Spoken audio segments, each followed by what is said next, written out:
Now that we've explored the big ideas, examined some anchor lessons, and saw what real-world problem-solving and innovation looks like in action in a real classroom, we are going to focus on how you can plan and design for learning activities that target the development of these skills in your students.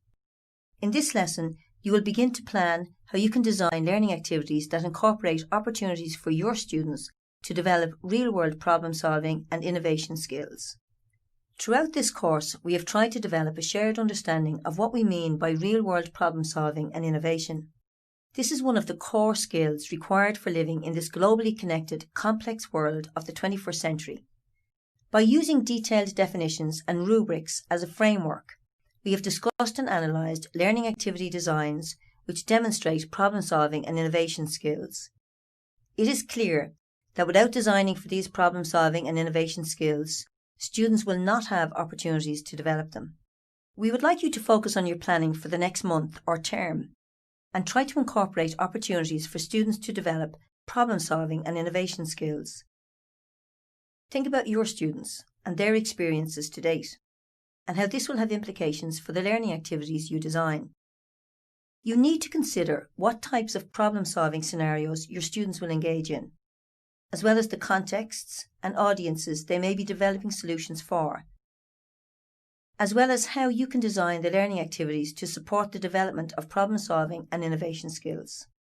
Before you begin, let's review the real-world problem-solving and innovation rubric and decision tree. Now take a look again at the real-world problem-solving and innovation rubric. Do you understand the analysis and how you can code learning activities? Do you understand the criteria for each of the codes? For example, to achieve a code 2, the learning activity's main requirement is problem-solving, but the problem is not a real-world problem. Keeping the real-world problem-solving and innovation rubric and decision tree in mind, select a learning activity that your students will engage with in the near future. Can you design learning opportunities so that the main requirement of the learning activity is problem-solving, and your students are working to complete tasks for which they do not already know a response or solution, or where they are required to work on solving real problems? Will your students be required to implement their ideas, designs, or solutions for audiences outside the classroom? Now, how can you design learning opportunities to meet these requirements? Now what we would like you to do is post the learning activity you have designed to the discussion forum in order to get feedback from your peers. If a colleague from within your own school or your professional network has participated in this 21CLD course and understands how the problem-solving and innovation decision tree or rubric is constructed, please ask them for their advice or feedback on the learning activity you have designed.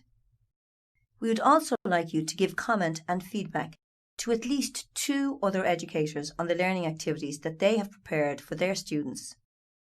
It is only by working together that we can inspire each other. For further inspiration, you can go to the Microsoft Educator Network, where there are a range of learning activities that educators around the world have designed and tried out in their classrooms.